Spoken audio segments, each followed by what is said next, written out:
I'm back. I'm back for, where are we? Chapter 7. I think we're going to cover chapter 7 in 2 parts. So this is part 1. Starting on page 233, we're going to run through to 247. And on page 233, I hope you're reading these, in the real world, those sections that kick off every chapter. This one's talking about Coca-Cola, gives you a little history. Then it boils down towards the bottom here, talking about the 6 P's of the company with their vision statement. And it was people, portfolio, partners, planet, profit, and productivity. And if you look at the result of that, to assist in accomplishing its vision, the company established the Coca-Cola Foundation in 1984. And if you look at what they've done with that, it's pretty amazing. It says the entity focus on helping and giving back to communities worldwide. Some of the issues supported in various countries include water stewardship, lifestyle behavior change programs, recycling, education. And it gives us some numbers here. Between 2008 and 2010, the foundation and the company donated almost 700 million to those different organizations. And what they're asking us to think about then is now, what's your opinion of the Coca-Cola company now? Right, and does knowing this affect your decision on whether you push the button on the soda machine for Coca-Cola product or something else? Now, if you are civically minded, I'm very civically minded. I don't drink pop, but if I were, that would sway me. It really would make it would change my opinion of any company and I do investigate their backgrounds to a certain degree. So what is a service breakdown? Pretty straightforward stuff, right? Service breakdowns occur whenever the product or service fails to meet the customer's expectations. Now we say expectations, right? Because just because the car starts and runs for them may still not be happy because they thought they were going to go from 0 to 60 in, 4.2 seconds, but there you go. It takes an hour and a half to get there. So expectations have a lot to do with this. And that's why they talk about, when I keep talking about, perception is reality, right? And what goes fast to you may not be what's fast for someone else. Or this blue is blue to you, but it looks kind of greenish to me, or whatever it is. So if you look on page 235, they give some examples of service breakdowns. And like the first one is talking about the food service professional bringing a meal to somebody, and they asked them specifically not to put something on it, and it comes with it anyway. And the customer says, well, I didn't ask for the pickles or whatever it is, right? And it says, and then they say the customer service person says, I told them not to put that on there, but they preset the condiment sandwiches before lunch to save time. Can you just pick it off? I would have really cracked up laughing if somebody had said that to me. I would be like, no, I'm allergic to it. I'm not touching it because I think this is the one that had the allergies or something, right? So there's a lot of different ways that we could have handled this better. So what I want you to do is just read through each of these and think, what would I have done? How could I have done this better, right? Like look at the hotel one. I think it's the 3rd bullet point. A hotel room is not available when the customer arrives. In some cases, a stated check-in time may exist and the customer may be early. Make every effort to accommodate the customer. So how would you do that? So what I've done in the past, from the customer side, for example, is I often do arrive early because I'm one of those early bird people, right? I do know that check-in's not until 3 o'clock. And what I'll do is I'll just come in, you park and you go in and do your check-in. And before anything, I say, listen, I realize I'm early, so the room's probably not ready. So please don't worry about that. But do you think I could offload my luggage? And you guys can put it in one of your cart holding areas, and then I can just park my car, depending on the location, of course. If my car is parked right outside my room, I don't have to worry about it. But if you're in a big city, your car might be parked somewhere quite far from where you're offloading your luggage, okay? And that offers them to say yes or no. It's a yes or no question, isn't it? Can I do it or not? It's pretty hard for customer service people to say no. And of course, I know that. So 9 times out of 10, they'll say, yeah, you know what? We can do that. I've even had a place that I know has probably never done it before. And they said, you know what? We can do that. What we're going to do is we're going to take one of them roller carts out, put your luggage on there, and we're just going to hold it here behind the desk for you. I said, well, it's wonderful. That's the coolest thing since sliced bread. I can't think of, well, love it.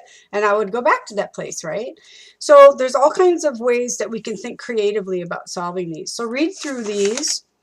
And then on the next page, figure 7.2, it does talk a little bit about those expectations. So keep that in mind as you read, through some of those different examples.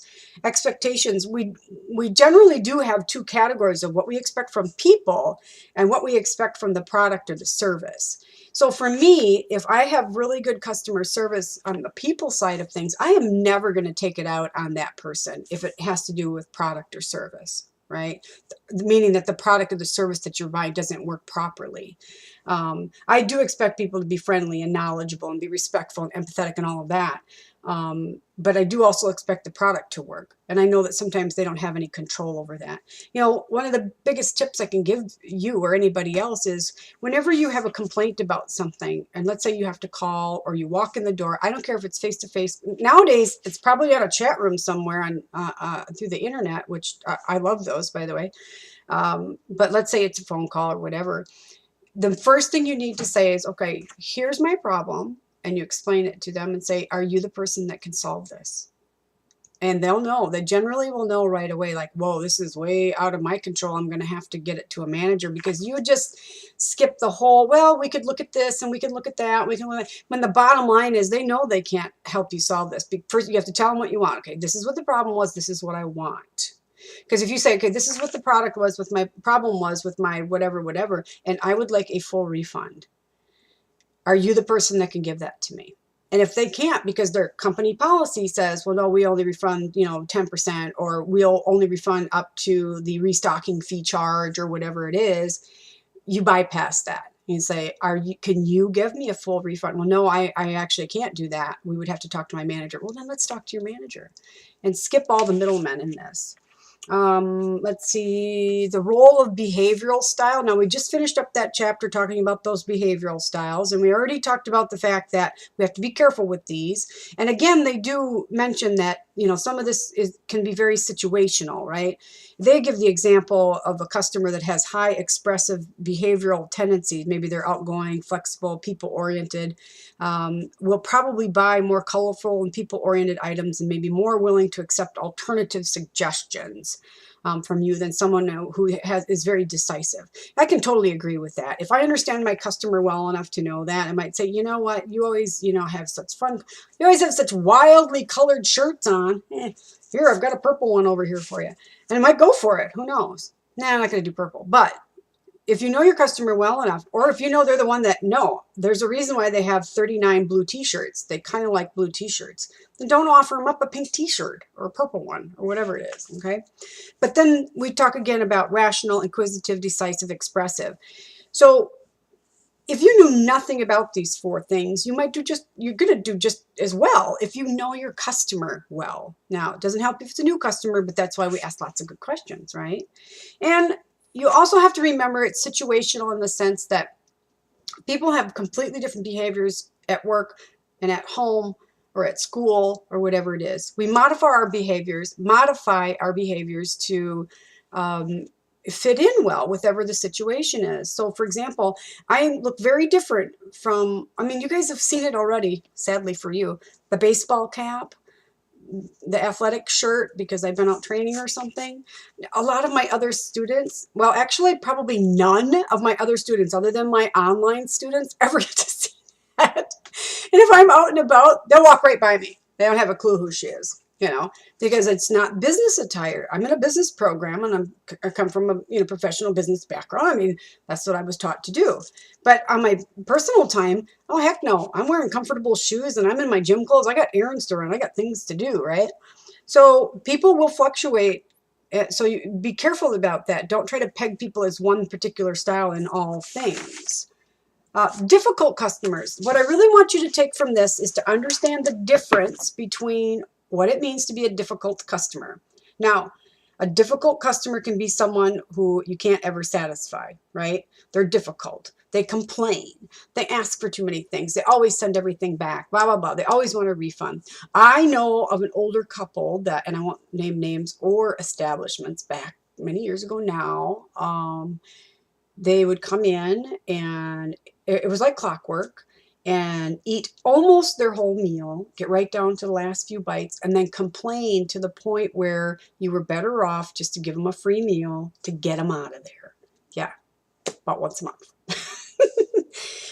Now, I want you to understand that there's a different kind of difficult customer. So look at page 238.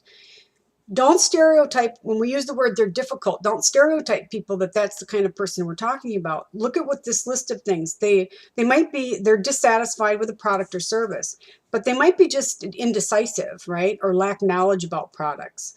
Maybe they're rude or inconsiderate. Maybe they're just overly talkative, right?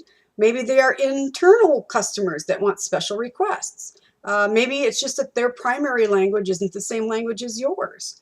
Maybe they're elderly and they need extra help, extra time. Maybe it's the opposite. They're young and inexperienced. And again, they need to be guided into making, good choices. Maybe they have a disability and it makes you feel uncomfortable because you've never dealt with such a thing. So really understand the difference when we say between what it means to be difficult. I would really caution you to ever even use that word about they're a difficult customer. Be specific. To say, listen, I find it challenging working with XYZ customer because I can never seem to satisfy them with any of our products or services, right? I really have a hard time when so-and-so comes in. They're the nicest person ever, but it's really hard because they don't speak English very well and I can only speak English. So be specific and understand that, because do not, start having a stereotype about people. So then that does move us into that category of, now we can start labeling it the demanding or domineering customer, right? And they give us a list of things to do, right? Be professional, respect the customer, firm and fair, blah, blah, blah, all of that. But I think what's more helpful is maybe to use an example. So the one thing I learned early on in customer service is that the demanding or the domineering person, has a whole lot of other issues going on that really doesn't have anything to do with me. So first and foremost, this is not personal, right? Secondly, empathy and wanting to hear their story will go so far you cannot imagine. So the trick that I've used to use in the past, and I still use to this day, is when people come in and they're pissed, right? They're upset, they're mad, they're coming in, they're demanding something. You say, whoa, whoa, whoa, wow, I can see you're really upset. Oh my gosh, what happened? Wait, let's slow it down a little bit. Let me get a piece of paper, right? The pen has power, right? Knowledge is power. A piece of paper, taking notes signifies that I'm interested in your story. You say, okay, let's slow it down. I got to get a piece of paper here and find out what's going on. So start from the beginning, because believe me, people love to tell you their story. They need to vent. They're very upset about something, right? And maybe those customers like this every time they come in. Oh, well, then do this every time. Say, okay, now I got my piece of paper, I got my pen. Say, okay, now tell me from the beginning, what day did this, that's where the questions start. Okay, what day did this happen? Who was waiting on you? What time of day was it? Okay, oh my gosh, now tell me everything that happened. And I'm going to jot these things down, and I want to make sure that, I get everything down correctly. Okay, and they'll be like, yeah, you get this on paper. Yep, you write this down, right? And as they tell you your story, you use empathetic body language. Oh my goodness, you're kidding. If that had happened to me, I'd be very upset as well. Wow, I'm so surprised to hear that. Oh my gosh, must have been so scary. Whatever it is, that's just good body language, being empathizing with their issues, right? Once you get that all down, by then they start to breathe. The color comes back to their cheeks. Their ears aren't so bright. Their eyes aren't popping out of their head or whatever, if they're dilated, if you can see it or not. Their nose isn't flaring anymore.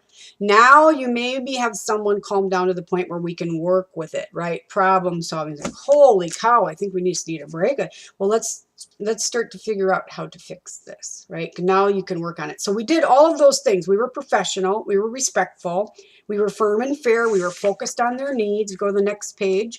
And now we can work with it, and we can tell the customer what exactly it is that we can do for them. And then we get, so because you asked them, okay, now, so what do we need to do to make this right? And when they tell you, say, okay, well, let's see what we can do to make as much of that happen as we can. So you used a problem solving technique, right? You listened really well. You brainstormed some ideas, and then you were decisive about what you could offer them. And they give us an example towards the end of this, says, Mr. Hollister, that's a good suggestion. And although we cannot do this in every instance, I think that your suggestion is one that will work out this time. So sometimes you do make the exception, okay? The indecisive customers, sometimes they're just, and they note it here, sometimes they're just killing time in between appointments. I've had that happen to me where I've had something get canceled and I sit there and I stare at myself and go, well, oh, I've got an hour to kill. well, I'll try to run an errand or get this or that, but sometimes you just can't. So sometimes it's just that. Don't get angry over that, because that's a potential customer, right? And I don't remember where in the reading it takes like 3 times as much. I think it might be, maybe it's in this chapter. Costs like 3 times as much to get a new customer as it does to keep an old customer, right? So use those as opportunities, right? Sometimes the indecisive, oh, they get on page 242. They mention loneliness, like loneliness as well. And, or I mentioned, or it's in my notes. You can't read my notes there. Loneliness is often a reason that some people are indecisive, because they just really want to kind of visit. I've bumped in that a lot in retail, for example. But again, it's the same thing, same model. You're starting to hear this repeated, right? Just being patient, asking those open-ended questions, being professional, listen actively, suggest options, using good decision-making, problem-solving techniques. Now they get into the dissatisfied and the angry customers. It's pretty much start over. That whole list is pretty much, again, it's not personal. And listen, be positive, smile, compassionate, open-ended questions, everything they suggest here in the book up to this point. One thing I really agree with in this book is changing the wording. 243 on the bottom, figure 7.3. This is what I've learned to do, because I've had a lot of experience, but it's something, if you don't, this is things that you can learn to do, is you're just trying to, what is the phrase about, put lipstick on a pig, maybe? Or is it something to do with a sow's purse and silk? I don't know. Can't remember. Somebody will Google it, right? Negative words or phrases versus positive alternatives. So instead of saying this is a problem, we use the words like, well, it's a situation, or it's an issue, a concern, or a challenge, right? Instead of saying no, it's say, what is it that I or we can do for you? Cannot. You should not use the word cannot, right? What can I or we, again, do for you? So putting a positive spin on things really does change the whole situation. Again, same pretty much list, isn't it? Be positive, be knowledgeable about their feelings, reassure them, remain objective. We should be using all of these all the time anyway. Now, rude or inconsiderate customers, oh, I've had my share, that's for sure. And again, all you can do, you can't change people. You can remain professional, right? Don't resort to retaliation. Don't go to their level, because that just antagonizes the situation. And sometimes people are looking for that. They really are coming in looking for a fight. Don't give it to them. Just remain a professional. The talkative customers, again, some of that goes back to loneliness. I know that in my experience over the years, a lot of times it was older people. Sometimes they don't get out as much. And sometimes, a lot of their contemporary friends, they're gone. And they're just lonely. So I think that if we can keep throwing a little bit of compassion at all of this, even with people that are angry or being out of line, we don't know their story. I want you to always remember that. We just don't know people's story. We don't know what happened to them yesterday or last night or this morning or a week ago or their entire life. If you've grown up in a world where no one's been kind to you on a regular basis, you may not come off as being kind yourself, right? So we just be mindful that we don't know their story. Just say they don't know your story, but they're the customer. So we keep our story in the background, right? And we try to do as best we can with them. Now, the last part of this part 1 lecture here is on page 247, and we're looking at that. How do we handle emotions? And believe me, you can go out on the internet and find a ton of different models. This particular book is looking at the emotion reducing model. And this is when, like the book says, they're talking about people's behaviors that are related to an emotional reaction. Like they're very irritated, agitated, angry, upset, crying. They might be drunk and doing all of this as well, right? And that is another element to all of this, depending on, oh gosh, I mean, we see it everywhere on airplane flights, bars and restaurants, obviously, but in retail stores, you name it, we can see people that are struggling with other things that are adding to the problem, right? So don't escalate, always remain calm, always empathize. If someone is raising their voice, lower your voice. If someone's really coming at it really fast, slow it down. You kind of have to do the opposite. Otherwise, you're just going to feed into that agitation. And of course, there's always that line in the sand we do not cross. And that's when you call 911 or you call your manager or whatever it is, when people start getting too far out of control. So if you look at the model itself, it's those circles on page 248. You start with that customer focused message. recognize that it's an emotional issue. Number 3 is the customer focused message. Number 4 is problem solving, again, right? And then number 5, customer focused message. Notice how many times there's 3 orange circles that say the same thing, customer focused message. And then this paragraph walks you through each one of these, so read those. But I think they sum it up nicely how the model flows together in their example here with Ms. Hernandez. Ms. Hernandez, I can appreciate why you're so frustrated about the service you've gotten so far. It seems as if we've truly made an error in your order, and I sincerely apologize for that. You're important to us, and I'm going to do my best to resolve the issue as quickly as possible. That helps, and just saying it, lower tone of voice, that can help people come and say, okay, so what are we going to do? Okay, so let's now work it out, and then we go into that problem solving mode. So that's part 1 of chapter 7, and that's from our week 10 agenda, and I have you doing one activity for that week. This is our take a breath end of module 2. Wow. Oh my gosh, one more module to go.